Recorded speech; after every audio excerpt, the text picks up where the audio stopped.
Hoje a gente fala sobre Violador, uma minissérie do Alan Moore, lá do universo do Spawn, que foi publicada pela primeira vez no Brasil pela editora Abril e agora a Panini vai relançar.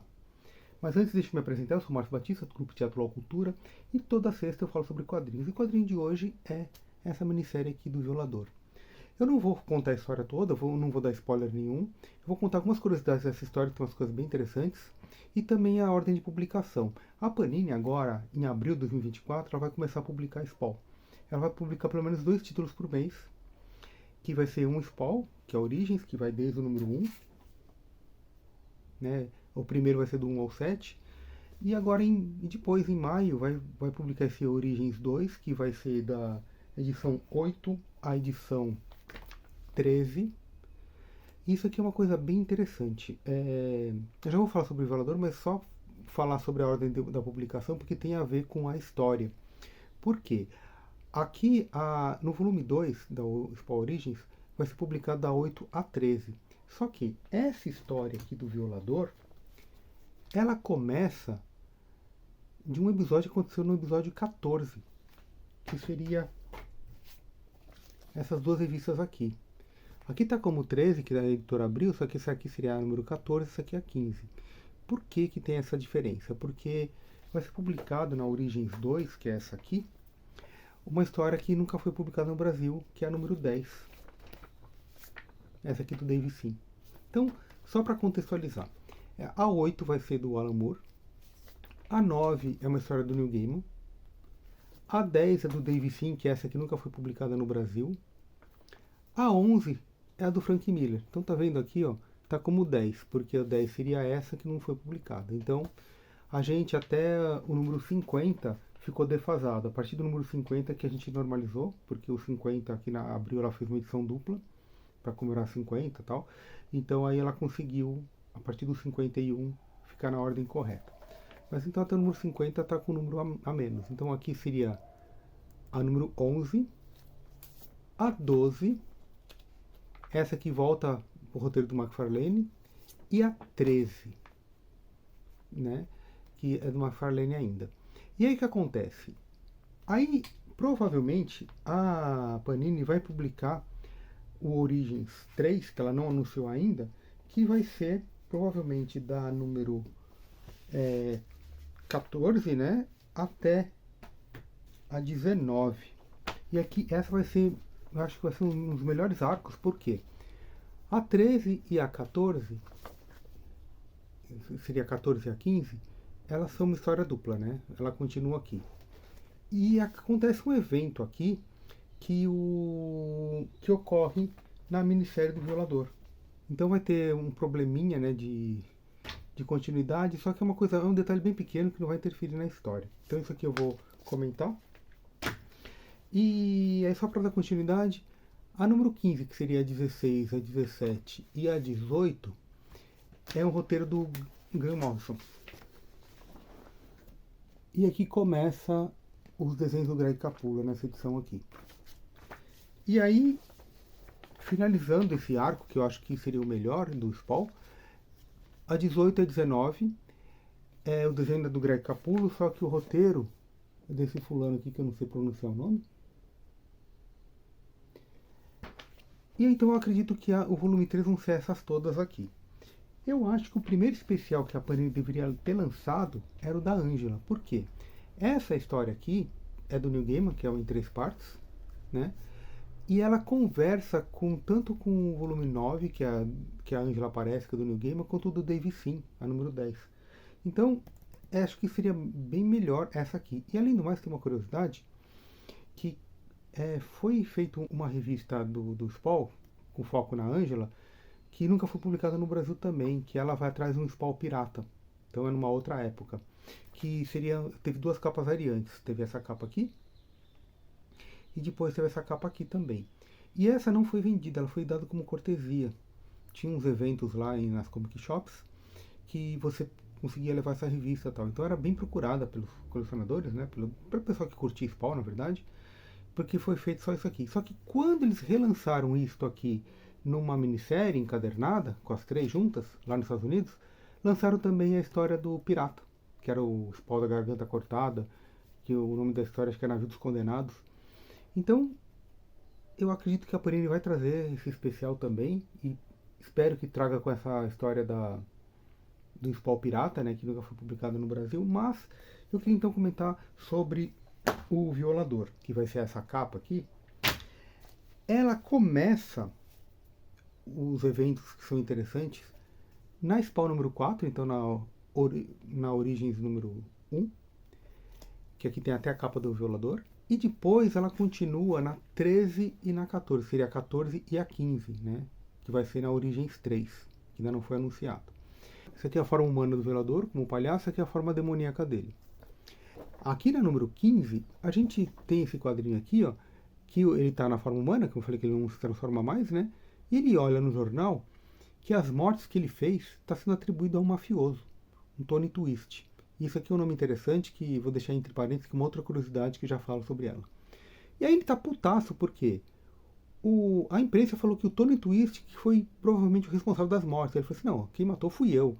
Então ele vai tentar falar com esse Tony Twist para dar na fuça dele e falar assim, vou mostrar quem manda aqui. E aí, por causa desse quadrinho aqui que tem a minissérie. Na capa da primeira, ó, a gente vê ele aqui e um monte de arma apontada para ele, porque a máfia ele vai se meter com a máfia. No capítulo 2, ele tá aqui e tem um monte de demônio aqui, ó, porque os demônios vão atrás dele. Então, na primeira e na segunda, é o Violador na forma humana contra a máfia e contra os demônios. Na primeira página, está no inferno, e os irmãos dele, que são 4 irmãos, é ele mais 4, né? São 5 irmãos flebíacos. Os 4 irmãos estão olhando assim e falam assim, meu, ele tá apanhando de humano, ele tá envergonhando a gente, né? Então eles vão querer vir pra Terra para salvar o irmão e depois matar o irmão. Então ele vai tentar salvar o irmão dos mafiosos e depois vai matar eles, né? Então vai ser o Violador contra os irmãos. Só que o Violador tá contra a máfia. E aí ele foi tentar lá dar de bonzão e tomou um pau. Tanto que ele tá aqui, ó, desacordado, puseram cimento no pé dele, que é o Tony Twist, e vão jogar ele no mar. Então vão tentar matar ele, só que ele não vai morrer porque ele é, embora ele esteja na forma humana, ele é um ser demoníaco, né? E ele vai começar a arregaçar os mafiosos a partir daqui. Só que nesse meio tempo chegam os irmãos e tal. Aí na número 3, na última parte, ele já virou o ser demoníaco de novo, porque ele vai pedir ajuda pro Spawn. O Spawn aparece bem pouquinho aqui, então eu não vou dar spoiler do que acontece e tal, mas ele vai pedir ajuda pro Spawn para conseguir se transformar de novo no ser demoníaco. Por quê? Que eu falei que essa aqui era interessante porque aqui mostra que qual que é a importância do Violador na Terra. A importância do Spawn é que o Spawn vai ser o comandante do exército do inferno. E a importância do Violador é que ele vai ter que gerenciar o Spawn para ele ser comandante. Só que ele é um demônio, né? Ele é egoísta, ele não quer gerenciar os outros. Ele quer comandar. Então ele quer ser o comandante do inferno, ele não quer deixar para o Spawn. Então ele sempre fracassa nessa missão. Ele começa a brigar com o Spawn. E aí tem uma cena bem interessante nessa história assim, da briga deles. A briga deles é só com onomatopeias, né? O sangue do Spawn é vermelho, tá vendo? Tem um chomp aqui que o Violador mordeu, né? O Spawn. Então o sangue do Spawn é vermelho e o sangue do Violador é verde, tá vendo? Então é só onomatopeia as páginas aqui, né? E aí você vê um bracinho do Violador voando, um bracinho do Spawn voando. E aí tem um basta aqui. Esse basta é o Malebolgia. Malebolgia é o demônio do oitavo círculo que criou o Spawn tal, e que o Violador trabalha para ele também. E aqui ele fica putado e fala assim, meu, você, Violador, tinha que ajudar o Spawn a ser o meu comandante e tal. Por quê? Como eu disse, a função do Violador é tipo gerenciar o Spawn. Porque o Spawn ele tem um contador dos poderes dele. Aqui. Toda vez que ele usa o poder, o contador vai mostrando que vai acabando aqui. Quando chegar a 0, ele vai voltar para o inferno para ser o comandante do exército. E enquanto isso ele fica treinando os poderes. E aí o Violador teria que ensinar ele e tal isso. Só que se ele usar tudo isso aqui, ele perde a alma. Então ele não quer usar os poderes, só que ele tem que usar os poderes. Então ele fica nesse dilema. E aqui o Violador teria que gerenciar isso. Então o que acontece? Por causa dessa briga, o Malebolgia ele bloqueia o poder dele de se transformar e prende ele na Terra. Então ele não pode mais voltar para o inferno. Então aqui, ó, ele só pode ficar com essa forma. Então até a número 14, ele não consegue mais se transformar no demônio. E ele só vai conseguir isso na minissérie, tá? E aqui tem uma coisa interessante, porque essa história, que é em duas partes, né? Ele tá aqui no momento atual, só que ele tá contando as histórias de um outro Spawn, que era o Spawn medieval. Então, isso aqui ocorre na época medieval. E ele teria que ensinar esse Spawn a mexer nos poderes, só que do mesmo jeito que ele não fez com o Spawn atual, ele não quer gerenciar, ele quer comandar, o Spawn fica puto com ele e arranca a cabeça dele, tá vendo? Tá o Spawn medieval aqui com uma espada e a cabeça do violador na espada. Então essa aqui é uma história bem interessante. E como eu disse, né, ela repercute ali na minissérie do Violador. E aí eu falei que tem umas coisas interessantes. Uma delas é o nome Tony Twist. Tony Twist, que na história seria o mafioso, o McFarlane foi proibido de colocar esse nome. Então aqui na Abril, foi antes do processo, então tem. Só que provavelmente na Panini o nome vai ser Vito Gravano. Por quê? O Tony Twist é um jogador de hóquei canadense. E o McFarlane era fã desse cara, então ele homenageou um dos personagens dele como esse fulano.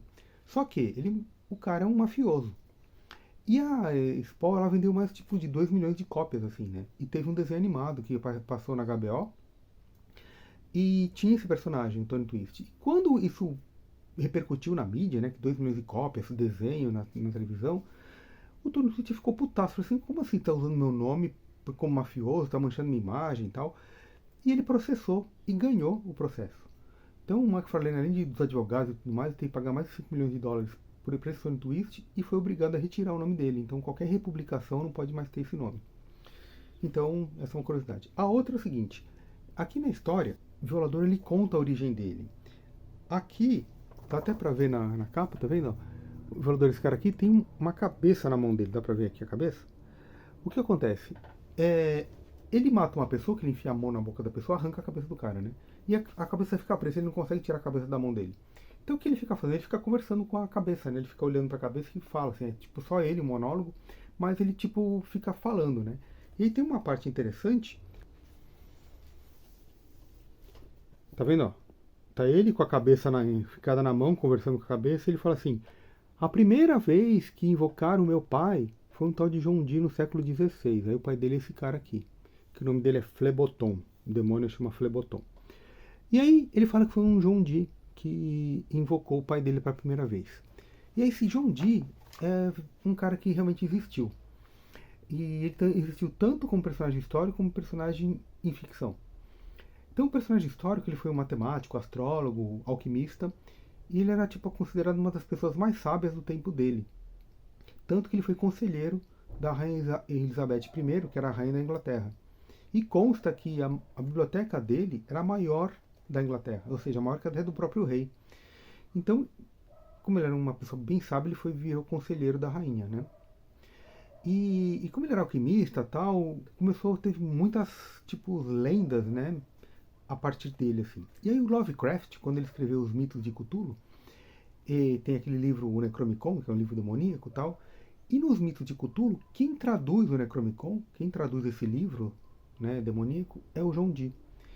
Então, aí sim, é uma história fictícia, né, dentro desse universo do Lovecraft, mas ele coloca o John Dee como um místico que traduziu o livro demoníaco. Então, o Alan Moore, né, conhecendo a obra do Lovecraft, conhecendo a história do John Dee, né, sendo místico, ele coloca esse dado aqui que eu acho bem interessante. E a outra coisa que eu acho legal é esse nome do demônio ser Flebotom, né? Por quê? O violador, como eu falei, ele tem 4 irmãos. Então são 5 irmãos flebíacos. Eu até fui procurar no dicionário que seria flebíaco e não achei. Mas eu achei flébico. Flébico tem a ver com sangue, veias, artérias e tal. E aí eu, procurando um pouquinho mais, eu vi que existe a palavra flebotomia. Flebotomia, na verdade, é exame de sangue. Que é qualquer coisa ligada ao sangue para tratamento. Antigamente, a flebotomia era aquela coisa de sangria, você cortar a pessoa para sangrar, um veneno, uma impureza, ou até os sanguessugas, né? Então, tudo essa coisa, terapia com sangue, terapia de sangue, era chamada de flebotomia. E hoje, nos tempos atuais, é o exame de sangue. Você vai lá tirar sangue num laboratório, isso se chama flebotomia. E aí o nome do demônio é Flebotom, né? E aí eu fui ver Flebs, né? A etimologia da palavra, Fleb é sangue, né? e tem a ver com a cura pelo sangue, coisa assim. Isso que é interessante, que os irmãos flebíacos são pessoas que adoram sangue, né? Então tem essa brincadeira. É isso, gente. Então são umas curiosidades. Essa aqui é uma história que vale bem a pena. Eu acho ela bem interessante. Só que tem esses detalhes. Eu acho que não sei se foi um mau planejamento da Panini. Dá até para entender porque a Panini colocou essa minissérie como primeira, ao invés da Ângela, né? Embora eles vão entregar o volume 2, que não vai ter essa história aqui ainda, né? Que essa aqui vai ser só pro volume 3. Só que o problema é que, por causa de uma coisa que acontece na número 16, né? Essa aqui seria número 14 e essa aqui número 15. Na número 15, que vai acontecer o que ocorre nessa minissérie aqui. Mas como eu disse, é só um quadrinho, não é uma coisa assim. Mas fere um pouco a cronologia. Vocês já sabiam disso? Então, uma coisa que eu acho que é bem interessante, que é muito legal, é o seu joinha. Você já deu joinha? O joinha seria bem legal se você ficou até aqui. Acho que seria bacana você dar um joinha, se inscrever no canal. Eu vou deixar também os links na descrição, caso você queira comprar esse quadrinho. Considera comprar pelo nosso link. E é isso, gente. Se curtiu, compartilha. Comenta, que comentar também é muito legal. Comentar é até mais legal que o joinha, porque engaja o canal, sabe? Fala se você já conhecia, se você ficou interessado, se você vai comprar essa edição, porque é do Alan Moore, porque é do Spawn, porque é do McFarlane. E é isso, gente. Um grande abraço e até mais.